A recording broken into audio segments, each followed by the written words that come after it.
आज भी हम ऐसे समाज में जी रहे हैं जो आज भी पुरुष प्रधान है। आज भी जब लड़की का जन्म होता है तो अधिकतर घरों में मायूसी छा जाती है। यह और कुछ नहीं बल्कि हम मनुष्यों की अज्ञानता है। लड़की को बोझ समझते हैं, परंतु आपको जानकर हैरानी होगी, लड़की का जन्म हर किसी के घर में नहीं होता बल्कि उसी के घर होता है जो भाग्यशाली होते हैं। नमस्कार दोस्तों, आप सभी का फिर से हार्दिक स्वागत है हमारे YouTube चैनल सत्य धार्मिक ज्ञान पर। आप सभी हमारे चैनल पर पहली बार आए हैं तो इसे सब्सक्राइब जरूर करिए, और आप भी भगवान शिव के सच्चे भक्त हैं तो कमेंट में हर हर महादेव जरूर लिखेगा। तो चलिए शुरू करते हैं। आज की प्रस्तुति अपने पुण्य कर्म अर्जित किए होते हैं और भगवान कैसे घरों को लड़की का जन्म देने के लिए चुनते हैं, और वह कौन से पुण्य कर्म है जिसकी वजह से कोई भी इंसान बेटी का माँ बाप बनता है। भगवान श्री कृष्ण से अर्जुन पूछते हैं कि माधव, किन कर्मों के कारण किसी के घर पुत्री धन की प्राप्ति होती है, अर्थात कैसे घरों में बेटियों का जन्म होता है। तब श्री कृष्ण अर्जुन से कहते हैं, हे पार्थ, अगर किसी के घर बैठे भाग्य से होते हैं तो बेटियां सौभाग्य से, और जो भी स्त्री या पुरुष अपने पूर्व जन्म में पुण्य कार्य अर्जित किए होते हैं उन्हें ही एक बेटी के माता पिता होने का सौभाग्य प्राप्त होता है।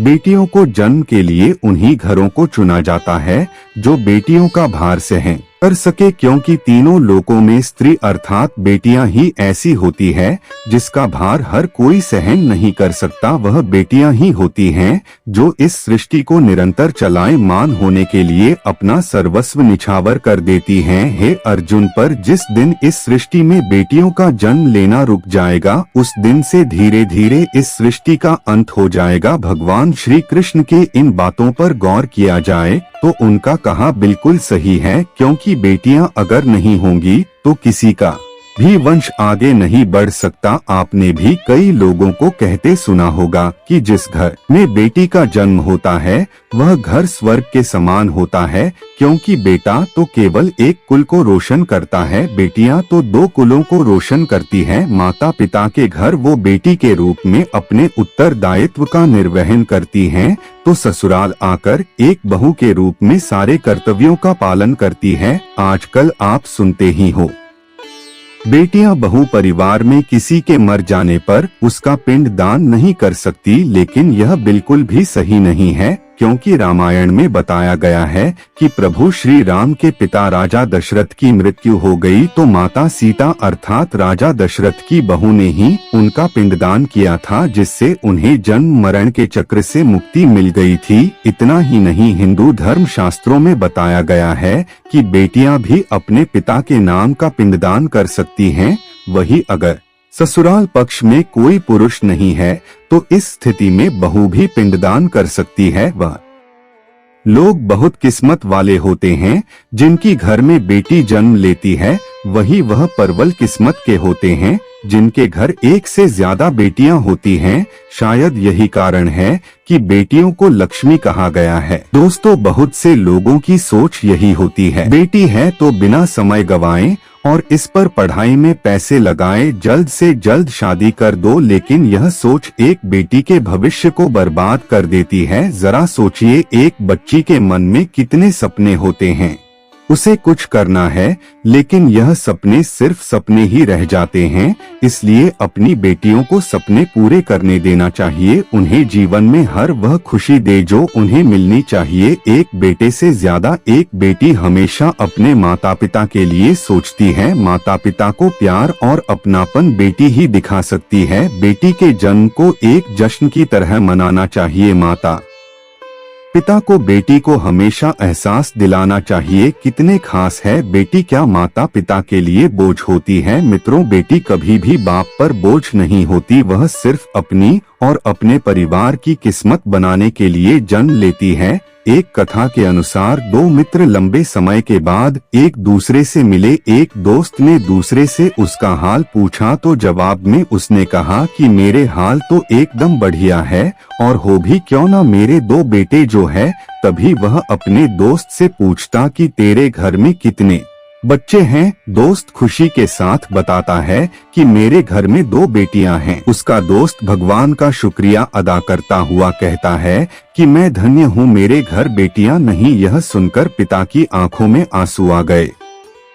तभी उसकी बेटी पिता के मित्र से कहती है कि अंकल, भगवान हमेशा भाग्यवान को ही बेटी देते हैं, कभी गरीब को बेटी के रूप में माता लक्ष्मी नहीं देते। भगवान उसी को पुत्री का सुख देते हैं जिसके अंदर पालने की सामर्थ्यता होती है, जो गरीब होकर भी अपनी बेटी को पाल सकता है। एक बार स्वामी विवेकानंद वैष्णो देवी की सीढ़ियां चढ़ रहे थे। बगल से किसान अपनी बेटी को कंधे में बिठाए चढ़ाई चढ़ रहा था। तभी स्वामी विवेकानंद ने कहा कि बाबा, आपकी बेटी का बोझा आपको लग रहा होगा, इसको मैं उठा लेता हूँ और माता वैष्णो के दरबार तक ले चलता। सबके सामने स्वामी विवेकानंद से कहा कि बेटी कभी भी बाप के कंधे पर बोझ नहीं होती। बेटियां अगर बाप के कंधे पर हो तो वह हर बोझ को हल्का कर देती है। बेटियां कभी भी धन की भूखी नहीं होती, ये सिर्फ मान और सम्मान की भूखी होती है। कौन सा कर्म करने से बेटी के रूप में जन्म लेते हैं? कौन सी कर्म के बाद आप किसी के घर लड़की के रूप में जन्म लेते हैं और उनके घर के लिए लक्ष्मी का रूप साबित होते हैं? गरुड़ पुराण में बताया गया है कि जब आत्मा को नया जन्म मिलता है तब आत्मा को शरीर के अनुसार व्यवहार में चलकर अपने कर्म करने होते हैं। शरीर के जरिए कर्म करके की एक आत्मा अपने जन्म के उद्देश्य को सार्थक भी बना सकती है और निरर्थक भी। यदि कोई पुरुष महिलाओं का आचरण करता है, स्वभाव में महिलाओं वाली आदतें ले आता है या वही काम करना चाहता है तो एक महिला को करना चाहिए, तो ऐसे ही पुरुषों का आत्म स्त्री का शरीर धारण करती है। वहीं गरुड़ पुराण में बताया गया है, यदि कोई व्यक्ति मृत्यु के अंतिम क्षण में किसी स्त्री को याद करते हुए प्राण त्यागता है तो वह अगले जन्म स्त्री के रूप में जन्म लेता है। वही अगर वह अंतिम क्षण में परमेश्वर का नाम लेता है तो वह मुक्ति के मार्ग पर अग्रसर हो जाता है। तो दोस्तों, आज के लिए बस इतना ही। तो दोस्तों, उम्मीद करते हैं हमारे द्वारा दी गई जानकारी आपको पसंद आई हुई होगी। अगर यह वीडियो पसंद आई हो तो इसे लाइक और शेयर जरूर कीजिएगा और आपने हमारे चैनल को सब्सक्राइब नहीं किए हैं तो जरूर करिए। और हाँ, वीडियो अंत तक देखने के लिए बहुत बहुत धन्यवाद।